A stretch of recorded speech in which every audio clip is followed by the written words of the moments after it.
우리 함께 은혜 받을 하나님의 말씀은 출애굽기 27장 1절부터 8절에 있는 말씀입니다.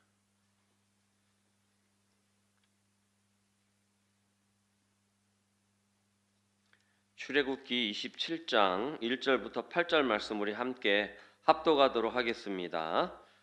너는 조각목으로 길이가 5규빗, 너비가 5규빗의 제단을 만들되 네모 반듯하여 높이는 3규빗으로 하고 그 네 모퉁이 위에 뿔을 만들되 그 뿔이 그것에 이어지게 하고 그 제단을 노스로 싸고 재를 담는 통과 부삽과 대야와 고기갈고리와 불 옮기는 그릇을 만들되 제단의 그릇을 다 노스로 만들지며 제단을 위하여 노스로 그물을 만들고 그 위에 네 모퉁이에 놋고리 넷을 만들고 그물은 제단 주위 가장자리 아래 곧 제단 절반에 오르게 할지며 또 그 제단을 위하여 채를 만들되 조각목으로 만들고 노스로 쌀지며 제단 양쪽 고리에 그 채를 깨어 제단을 매게 할지며 제단은 널판으로 속이 비게 만들되 산에서 내게 보인 대로 그들이 만들게 하라. 아멘. 지난 시간에 우리는 성막의 덮개에 대해서 말씀을 나눴죠. 성막 덮개는 어떻게 된다고 그랬습니까? 네 장으로 덮여진다 그랬어요. 그래서 맨 위에는 해달 가죽으로, 그 다음에는 붉은 물들인 수량의 가죽으로, 그 다음에는 흰 염소털로, 그 다음에는 배실과 청색, 자색, 홍색 실로 이렇게 짠 옷감이라기보다 천으로 이렇게 덮었다, 이렇게 말씀을 드렸죠. 그런데 이 모든 것은 다 우리를 위하여 십자가에서 못 박혀 돌아가신 예수 그리스도를 상징하는 것이다 라고 그랬습니다. 또 성막의 덮개가 그 성소를 보호하듯이 우리가 예수로 덮일 때에 예수의 그 보호하심 안에 그 아래 있게 되는 줄 믿습니다. 그래서 우리 모두는 예수의 덮으심 그 아래, 그 날개 아래 있기를 축원을 드립니다. 오늘은 성막 중에서 번제단에 대해서 알아보도록 하겠습니다. 우리가 성막의 기구를 보면 모두 다 예수님을 예표하는 모형들입니다. 번제단은 예수께서 십자가에 돌아가심을 예표하죠. 성막에 들어가면 제일 먼저 만나는 게 뭐냐면 바로 번제단이에요.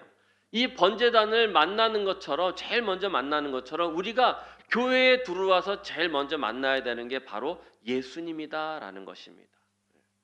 맞습니다. 우리는 교회 안에서 사람들을 만나요. 하지만 그 사람을 구원하신, 그 영혼을 구원하신 누구를 만나야 돼요? 예수님을 만나야 돼요. 또 우리는 교회 안에서 사역을 합니다.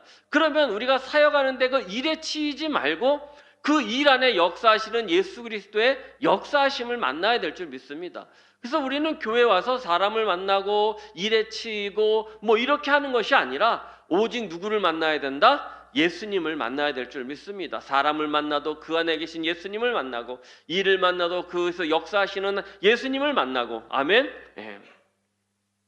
그래서 오늘 우리도 예수님의 은혜를 만나시고 예수 그리스도를 만나시는 귀한 시간 되시기를 축원을 드립니다. 우리 한번 따라서 해보겠습니다. 예수님을 만나십시다. 오직 예수님만 바라봅시다. 네. 아멘. 네. 자, 오늘은 번제단을 통해서 십자가에 달린 예수님을 만나시고 또 내 안에 은혜를 더 큰 은혜로 받는 그런 시간이 되시기를 바랍니다. 자, 먼저 번제단의 구조를 보시면 1절을 한번 우리 읽어보도록 하겠습니다. 시작. 너는 조각목으로 길이가 5규빗, 너비가 5규빗 제단을 만들되 네모 반듯하게 하며 높이는 3규빗으로 하라. 자, 여기 번제단을 뭐로 만들었냐면 조각목으로 만들었다 그랬어요. 조각목은 시띠나무라고 이렇게 이야기도 하는데 중동의 아카시아 나무다라고 생각하시면 됩니다. 그래서 우리나라에 흔히 볼 수 있는 아카시아 나무처럼 거기도 이렇게 가시가 달리고 단단하고 그게 아주 성긴 그런 나무예요. 그래서 쪼개서 흔히 땔감으로 쓰기도 하고 목재로 쓰기도 하고 여러 가지 쓰임새로 쓰이는 것이 바로 이 조각목이다라는 것입니다. 그래서 아주 흔한 식물이에요. 그래서 이 나무로 가로 세로 5규빗 정사각형으로 네모 어떻게 하게 반듯하게 이렇게 만들고 높이는 3규빗으로 만들어라, 이렇게 이 말씀을 하시죠. 근데 우리가 먼저 알아야 될 것은 뭐냐면 규빗을 알아야겠죠. 규빗이 얼마나 되느냐, 한 45cm 정도 돼요. 그래서 이 손끝에서 여기 팔꿈치까지가 한 규빗이라고 그러는데, 그래서 이제 5규빗 하니까 얼마가 되냐면 2.25m 정도 되는 거예요. 2.25m, 가로 2.25m, 세로 2.25m, 높이는 3규빗. 그래서 1.3m 정도, 1.35m 정도 되는. 그러니까 흔히 생각하기를 어떤 걸 생각하시냐면 네모 반듯한 큰 식탁. 네. 큰 식탁, 한 6명 정도가 앉아서 먹을 수 있는 큰 식탁 정도를 생각하시면 되겠습니다. 그런데 먼저 알아야 될 건 뭐냐? 하나님이 번제단을 왜 조각목으로 만들라고 하셨느냐? 거기 백향목도 있을 것이고, 그렇죠? 아주 좋은 나무들도 있을 것인데, 뭐 만들자고 하면 광야 가운데서 뭐 구할 나무가 그밖에 없었을 수도 있겠지만, 구하려고 한다면 못 구할 것도 아닌데 왜 조각목으로 만들었느냐? 조각목은 그 지역에서 어떤 나무였다? 가장 흔한 나무였다라는 것입니다. 그래서 조각목은 이스라엘 백성들을 상징했다라는 것입니다. 그래서 흔히 우리가 인기 많은 여자 연예인을 뭐라 그래요? 국민 여동생, 뭐 이렇게 표현을 하고요. 뭐 인기 좋은 남자 연예인을 국민 남동생, 뭐 이렇게 표현을 하잖아요. 그거와 똑같은 거예요. 흔히 늘 볼 수 있는 그 나무를 가지고, 그래서 우리나라 국화는 뭐 무궁화다 이렇게 하는 것처럼 이 이스라엘 백성들을 상징하는 것이 뭐다? 조각목이다라는 그런 개념을 가지고 있었다라는 것입니다. 그래서 조각목은 건조하고 메마른 그런 사막 가운데서도 아주 강인한 생명력으로 그 생명을 이어가는, 그래서 이스라엘 백성이 430년 동안 애굽에서 종살이 했을 때도 살아남았고, 또 광야의 이 40년 세월 가운데서도 이제 살아남을 그런 그 생명력처럼 이 조각목의 생명력도 그와 같다라고 이렇게 여겼다라는 것입니다. 그러니 그 강인한 그 끈질긴 생명력을 가진 이스라엘 백성처럼 그렇게 그것으로 뭐를 만들었다라는 거예요? 번제단을 만들었다라는 것입니다. 번제단에서 뭘 합니까? 번제를 드리는 거예요. 제사를 지내요. 자, 그것은 어떤 것입니까? 속죄를 하는 제사를 지내는 곳이다라는 것입니다. 여러분, 조각목은요, 겉으로 보기에 백향목처럼 아름답거나 웅장하지 않습니다. 가시가 많아서 볼품도 없습니다. 그러나 하나님께서 이 볼품 없는, 보잘것없는 조각목을 택하셔서 이 성막에 뭘로 만드셨다? 성물로 만드셨다라는 것입니다. 마찬가지로 보잘것없고 정말 죽을 수밖에 없는, 정말 하나 쓸데없는 우리를 하나님께서 선택하셔서 무엇으로 만드셨어요? 하나님의 백성, 당신의 자녀로 만드셨다라는 것입니다. 또 죄와 허물 많은 인간이 예수 그리스도의 보혈로 정케되는 거지요. 하나님의 귀한 도구로 쓰임받는 성도가 되었다라는 것입니다. 그래서 조각목이 성물로 사용되기 위해서 어떻게 됩니까? 먼저 잘라야 되죠. 가시를 제거해야 되죠. 껍질을 벗겨야 되죠. 사막 가운데 말려야 되죠. 그거를 또 깎아내야 되죠. 그러한 다듬는 그런 과정 가운데 결국은 나중에 뭘로 되는 거예요? 성전, 이 성막에 성물이 되는 것처럼 우리 죄인이고 죽을 수밖에 없는 우리가 하나님의 자녀로, 하나님의 백성으로, 하나님께서 귀히 쓰시는 그 일꾼으로 거듭나기 위해서는 어떻게 돼야 됩니까? 우리가 다듬어지고 깎여지고, 할렐루야, 다듬어지고 깎여져야 된다라는 것입니다. 그 과정을 지나는 것이다. 이것이 뭐다? 바로 번제단이다. 번제단에서 우리가 발견해야 될 은혜다라는 것입니다. 믿습니까? 네. 그래서 마지막 보면은 이 조각목은 아주 튼튼해서, 이 조직이 튼튼해가지고 잘 썩을까요? 안 썩을까요? 잘 썩지 않는다라는 것입니다. 하나님의 언약이 영원히 변치 않는 것처럼 정말로 이 조각목으로 이렇게 만든 것은 무엇이냐? 우리에게 주어진 하나님의 말씀, 그 언약이 변한다, 변하지 않는다? 변하지 않는다라는 것을 우리에게 알려주시는 것입니다.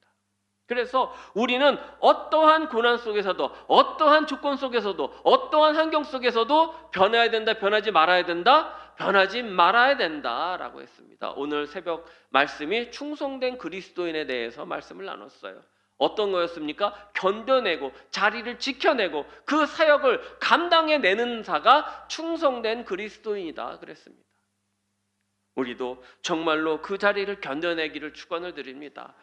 여러분, 사역을 감당해내시기를 축원을 드립니다. 영원히 변치 않는 믿음 소유하시기를 주님의 이름으로 축원을 드립니다. 그렇게 조각목 같은 내가 뭐로? 번제단으로, 성전의 성물로 그렇게 사용되기를 축원을 드립니다.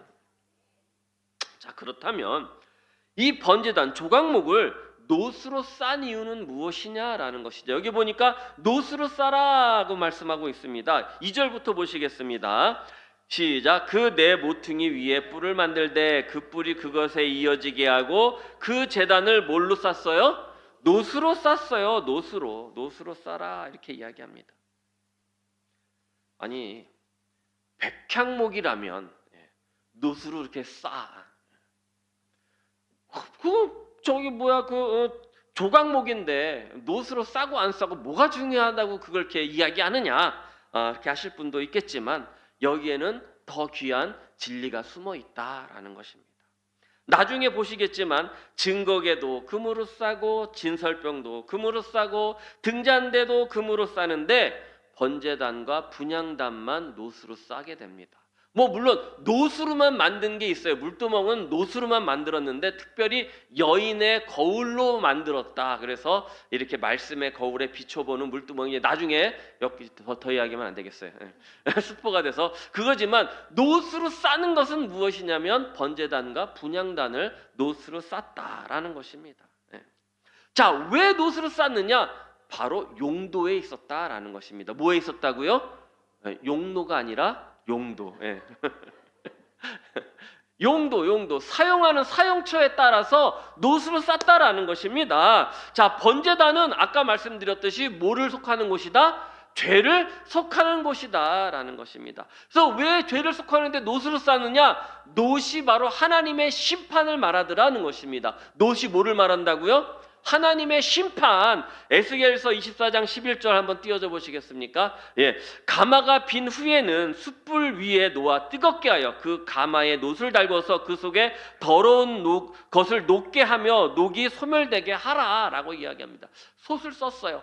솥을 막 쓴 다음에는 비었어요. 솥이, 여러분 가마솥 보셨어요? 가마솥을 쓸 때는 반질반질한데 한 3개월만 안 쓰면 어떻게 됩니까? 거기에 벌겋게 녹이 슬잖아요. 그럼 어떻게 하죠? 어떻게 해요?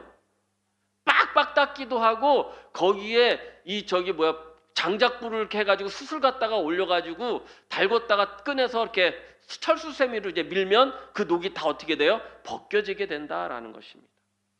이 구절은 녹슨 가마를 불에 달궈서 녹을 제거하듯이 이 예루살렘의 죄악을 불심판으로다가 심판하겠다. 그래서 너희를 정결하게 하겠다라는 하나님의 의지를 나타낸 말씀입니다. 민수기서 21장 8절부터 9절을 보면 함께 읽어보겠습니다. 시작. 여호와께서 모세에게 이르시되 불뱀을 만들어 장대 위에 매달아라. 물린 자마다 그것을 보면 살리라. 모세가 놋뱀을 만들어 장대 위에 다니 뱀에게 물린 자가 놋뱀을 쳐다본 중 모두 살더라. 이스라엘 백성이 광야 가운데 불평하다가요 불뱀에 물려서 많이 죽었어요. 그리고 아파가지고 막 고통 중에 뒹굴뒹굴 구르고 있는데 모세가 하나님 앞에 기도합니다. 그러니까 하나님께서 모세에게 음성 들려주시기를 놋을 가져다가 뭐를 만들어요? 불뱀을 만들어서 장대에 달아라. 그리고 그것을 쳐다보면 살고 쳐다보지 않으면 죽겠다라고 말씀해서 모세가 그대로 해가지고 야 쳐다봐라 하니까 쳐다본 자는 다 살았고 쳐다보지 않은 자는 죽었다라는 것입니다.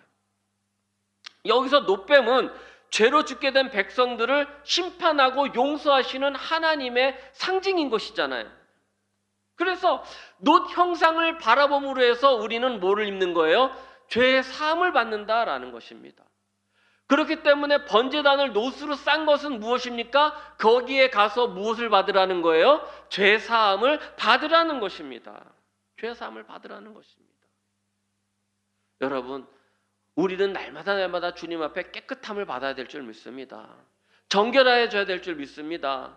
그래서 그 놋 번제단에 가가지고 우리의 죄를 다 낱낱이 고백해야 되는 거예요. 하나님 앞에 나와서, 우리가 예수의 십자가 앞에 나와서 나의 죄를 자복할 때 하나님은 그 죄를 어떻게 해주신다? 용서해 주신다라는 언약이 바로 놋으로 쌌다라는 것입니다. 놋으로 싸서 만든 성물하고 금으로 싸서 만든 성물하고 의미가 다르죠. 그래서 성막의 언약궤, 떡상, 분향단 같은 것들은 하나님의 임재를 뜻해요. 떡상은 하나님의 말씀을 뜻하잖아요. 분향단은 뭡니까? 하나님, 우리가 기도를 올려드리는 것을 말해요. 언약궤는 하나님의 임재 그 자체예요. 그것은 뭘로 쌌다고요? 금으로 쌌어요. 왜냐하면 금은 하나님의 신성, 영광, 거룩함을 상징하기 때문에 금으로 싼 거예요. 그러나 번제단이나 분향단은 우리의 죄를 어떻게 해요? 속죄하기 위한 것, 그 다음에 기도를 이 연기를 올려드리는 것, 이것은 무엇이냐? 우리의 것을 드리는 것이기 때문에 뭐가 되는 거예요? 놋으로 만들었다라는 것입니다. 결론적으로 번제단은 죄인의 죄를 태워서 정결하게 하는 하나님의 공의가 실현되는 그러한 장소다라는 것입니다. 그렇기 때문에 우리가 먼저 나와서 기도할 때 주님 앞에 어떻게 기도를 해요? 감사합니다 기도를 하고 나의 죄를 용서해 주소서 하고 용서와 회개의 기도를 드리는 그 이유가 여기에 있다라는 것입니다. 믿습니까? 믿습니까 하면 이제 아멘을 하시는군요. 자, 그러면 여러분, 우리가 이 번제단이 조각목으로 한 이유, 그 다음에 놋으로 싼 이유, 그 다음에 또 하나 우리가 알아볼 것이 뭐냐면 정사각형으로 꼭 만들어야 되는 이유가 무엇이냐. 성소도 직사각형이고 언약궤도 직사각형이고 거기에 있는 것들이 다 직사각형으로 만들어졌는데 왜 이것만 정사각형으로 만들어야 되느냐. 분향단도 정사각형, 이 번제단도 정사각형. 분향단을 보시면요, 출애굽기 오늘 1장 27장 1절 한번 다시 띄워보시겠습니까? 제단을 만들 때 어떻게 해요? 네모 반듯하게 이렇게 높이는 3규빗으로 이렇게 만들라고 이야기합니다.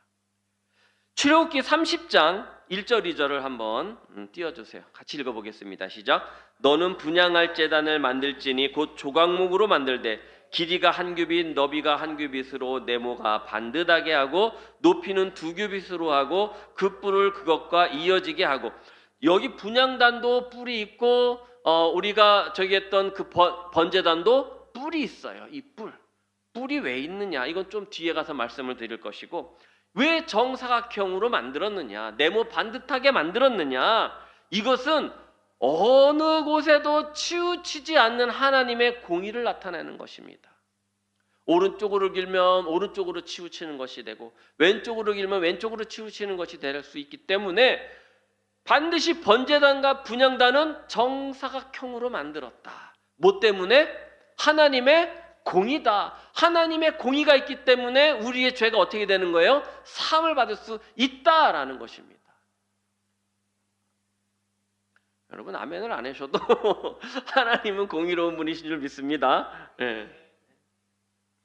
이렇듯 분향단도 바닥이 정사각형인데 어디에도 치우치지 않는다. 어디에도 치우치지 않는다.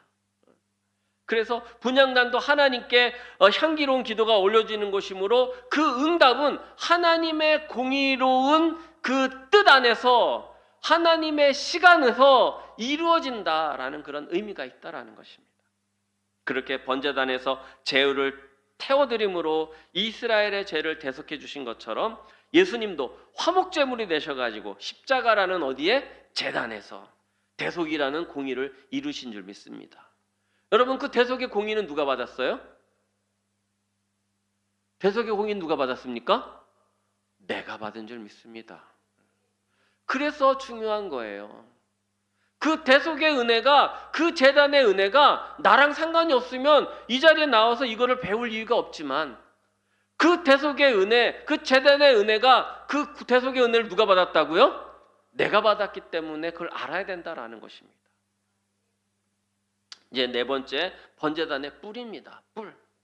번제단을 보면 네 모퉁이를 뿔을 만들라. 그리고 노스로 싸고 번제단과 이어지게 만들어라. 그러니까 사각형, 정사각형 네 모퉁이 끝에 모서리에 뿔이 네 개가 이렇게 하나씩 달린 거예요. 그렇죠? 뿔이 달렸어요. 제가 그 AI에다 대고 이 성경을, 이 번제단에 나온 성경을 다 구절을 찾아가지고 다 넣었어요. 그래가지고 성경이 말씀하시는 대로 번제단을 그려주세요 하고 썼어요. 그랬는데 2분 만에 그렸어요. 굉장히 비슷하게 그리더라고요. 굉장히 비슷하게 그려요. 너무 똑똑한 시대에 살고 있는 것 같아요.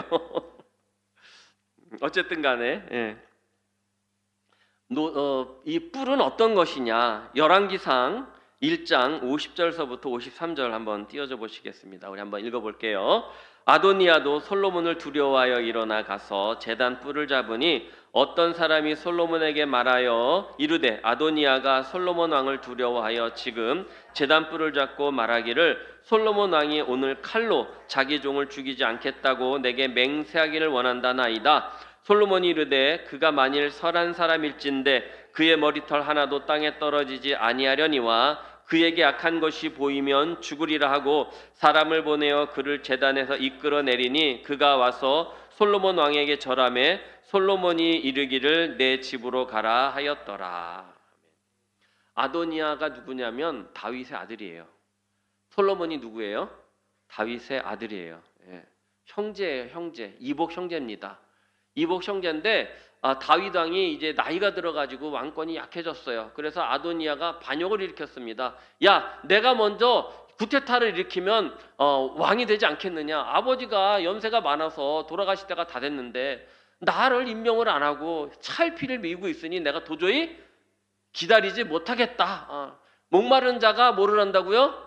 우물을 판다. 내가 한번 반역을 일으켜버리라고 반역을 일으켰다가 어떻게 됐어요? 솔로몬이 왕위에 오르게 됐다라는 것입니다. 그 이야기를 듣고 나서 어떻게 해요? 야, 이젠 큰일 났다. 내가 반역을 일으켰을 때 솔로몬이 나를 분명히 죽이겠다 해가지고 성전에 가서 제단 뿔을 잡은 거예요. 그리고 사람을 불러다가 뭐라고 얘기하냐면 내가 제단 뿔을 잡고 이야기를 하니까 솔로몬이 나를 죽이지 않기를 원한다. 이렇게 이야기를 한 거죠. 그러니까 솔로몬이 그 이야기를 듣고 그 사람이 선한 마음을 품었다면 내가 살려주려니와 만약에 내가 살려줬는데도 악한 마음을 품으면 다시 죽이겠다. 데려와라. 이렇게 됐는데 이제 아도니아가 와가지고 어떻게 한 거예요? 무릎 꿇고 이제 절한 거죠. 나를 좀 살려주십시오. 그러니까 그래 살려줄 테니 집에 돌아가라 라고 한 이야기가 오늘 읽은 열왕기상 1장 50절에서부터 53절에 있는 말씀이에요. 여기 보면 여러분 이 아도니아가 뭐를 잡았어요? 제단에 뿔을 잡았다라는 것입니다. 제단의 뿔. 당시에는 어떤 죄인이든지 제단에 있는 뿔을 잡으면 손을 대면 사함과 용서가 이루어졌다라는 것입니다. 이 뿔에는 그래서 죄사함의 능력이 있었어요. 뿔 자체에 그런 힘이 있는 게 아니에요. 그 안에 뭐가 있는 거예요? 하나님의 말씀의 능력이 있기 때문에 우리가 그걸 잡은 자를 용서해 주는 거예요. 아멘? 여러분, 그래서 번제단의 뿔을 잡고 맹세하면 죽일 수가 없었어요. 이처럼 우리가 복음의 능력을 부여잡고 주님 앞에 나와서 우리의 죄를 자복할 때 우리 죄는 어떻게 되는 거예요? 다 용서함 받는 줄 믿습니다. 우리가 그냥 그러한 약속이 없을진데 하나님의 말씀이 없을진데 그 용서의 능력이 없을진데 우리가 나와서 하나님 앞에 기도할 이유가 뭐가 있겠습니까? 제단뿔을 잡으면 용서함을 받고 살아나는 목숨을 부지받는 것처럼 우리도 주님 앞에 나와서 그 제단의 뿔을 잡고 그 제단의 그 자리를 붙잡고 우리가 기도할 때 우리의 모든 죄는 용서함 받는 줄 믿으시기를 바랍니다. 그래서 사탄도 예수 십자가의 복음을 잡은 우리를 결탄코 해할 수 있어요? 없어요? 없다는 것입니다. 제단뿔에 능력이 있듯이 우리가 드리는 기도에도 능력이 있는 줄 믿습니다. 우리가 붙잡은 그 말씀에도 능력이 있는 줄 믿습니다. 우리의 믿음에도 능력이 있는 줄 믿습니다. 그 능력이 우리를 붙잡아주면 그 어떠한 세력도 그 어떠한 악한 것도 우리를 틈타지 못하고 해하지 못한다라는 것입니다. 우리에게 예수의 능력이 있는 줄 믿습니다. 이 능력을 소유하시기를 축원을 드립니다. 그러면 결론적으로 번제단이 우리에게 주는 의미는 무엇이냐? 누가복음 13장 23절 24절 한번 같이 읽어보도록 하겠습니다. 시작. 어떤 사람이 여짜오되 주여 구원을 받는 자가 적으니이까? 그들에게 이르시되 좁은 문으로 들어가기를 힘쓰라. 내가 너희에게 이르노니 들어가기를 구하여도 못하는 자가 많으리라. 아멘. 여러분, 결론적으로 말씀드리면 성막과 성막 안에 있는 모든 성물들은 모두 예수 그리스도를 상징합니다. 그래서 우리는 성막의 말씀에서 온전히 누구를 발견해야 돼요? 예수 그리스도를 발견하고 예수님을 만나야 됩니다. 그것이 쉽다고 그래요? 어렵다고 그래요? 결코 쉬운 일이 아니다 그래요. 여기 오늘 말씀 보니까 어떤 길로 가라, 어떤 문으로 가라 그래요? 네, 좁은 문으로 들어가기를 힘써라 라고 이야기합니다. 좁은 문. 여기서 말하는 좁은 문은 성막의 문도 될 수 있고 성전의 물수도 될 수 있고 주님 앞으로 나가는 그러한 길도 될 수 있더라라는 것입니다. 그것이 넓게 보이는 것 같지만 어떤 문이라고요? 좁은 문이다라는 것입니다. 우리는 반드시 그 문을 통과해야만 예수 그리스도를 만나게 되는 줄 믿습니다. 요한복음 14장 6절 예수께서 이르시되 내가 곧 뭐라고요? 길이요 진리요 생명이니 나로 말미암지 않고는 아버지께로 올 자가 없다라고 분명히 말씀하셨어요. 성막이 뭐라 그랬습니까? 하나님께서 함께 하신다라는 그 임재의 의미라 그랬습니다. 그래서 성막 안에 들어가는 자는 누구를 만나는 거예요? 하나님을 만나러 들어가는데 그 성막에는 반드시 뭐를 지나갔어야 됐어요? 문을 통과해야만 됐다라는 것입니다. 그 문을 통과하는 것이죠. 반드시 예수라는 문을 통과해야 하나님께 나갈 수 있다는 것입니다. 그렇게 통과한 후에 제일 먼저 만나는 것이 뭐예요? 번제단이라는 것입니다. 제일 먼저 만나는 것. 이 번제단에서 죄인이 피 흘림의 제사로 하나님 앞에 깨끗함을 얻은 후에야 많이 하나님을 만날 수 있게 됐다. 성소로 들어갈 수 있게 됐다. 물두멍을 지날 수 있게 됐다라는 것입니다. 사도행전 4장 12절입니다. 다 같이 시작. 다른 이로서는 구원받을 수 없나니 천하 사람 중에 구원받을 만한 다른 이름을 우리에게 주신 일이 없어요. 일이 없어요. 어제 뉴스를 보니까는 이만희 씨가요. 보셨습니까? 그 사람의 행차는 멈춤이 있어서는 안 된다.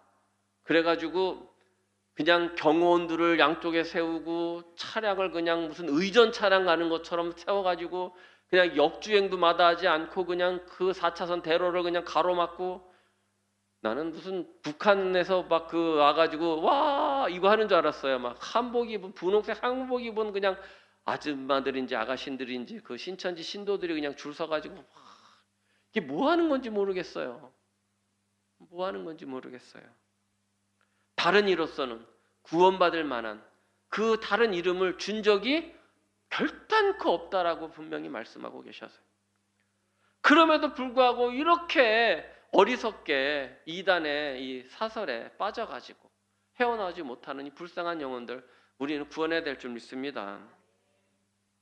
이분들이 정말 교회에 나와서 예수 안에서 번제단의 예수를 만나야 될 줄 믿습니다. 나도 만나야 될 줄 믿습니다. 은혜가 있어야 될 줄 믿습니다.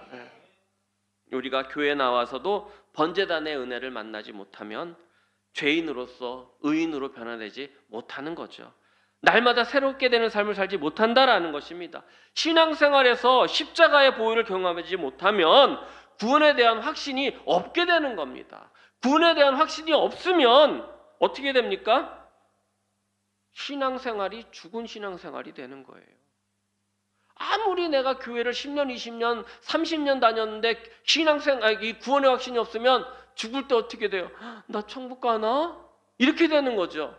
그러나 단 한 시간을 믿었어도, 정말 하루를 믿었어도 내 안에 예수를 만나고, 아멘, 번제단의 은혜를 만나고 내가 구원의 확신을 얻고 죄사함의 확신을 얻었다면 나는 천국에 갈 수 있다라는 것입니다. 하나님을 만날 수 있다라는 것입니다. 그래서 번제단은 예수 그리스도입니다. 십자가에서 죽으신 예수입니다. 우리가 예수님을 믿기로 작정하면 처음 만나는 게 바로 십자가입니다. 십자가. 마찬가지로 하나님을 만나기 위해 성막에 들어오면 처음 만나는 것이 뭐라고요? 번제단. 이 제단을 통과하지 않으면 하나님을 만나지 못한다 그랬습니다. 그리스도인의 체험은 바로 십자가로부터 시작되는 겁니다. 하나님을 만나러 가는 그 여정도 바로 번제단에서부터 시작하는 겁니다. 그리스도인의 체험은 십자가로부터. 이것이 바로 십자가의 은혜인 줄 믿습니다. 오늘 말씀 들으신 성도님들은 번제단에 예수님을 발견하시고 만나시기를 축원합니다. 번제단이 우리에게 말씀하시는 그 성도의 정결함과 그것이 무엇인지, 구원의 시작이 어떤 것인지를 바로 알고 주의 말씀 따라 살아갈 수 있는 저와 여러분들이 되시기를 축원을 드립니다. 그래서 주님께서 주시는 그 은혜를, 그 은혜 위에 은혜를 더하시고 더 큰 은혜를 발견하고 경험하시고 소유하실 수 있는 저와 여러분들이 되시기를 주님의 이름으로 축원을 드립니다.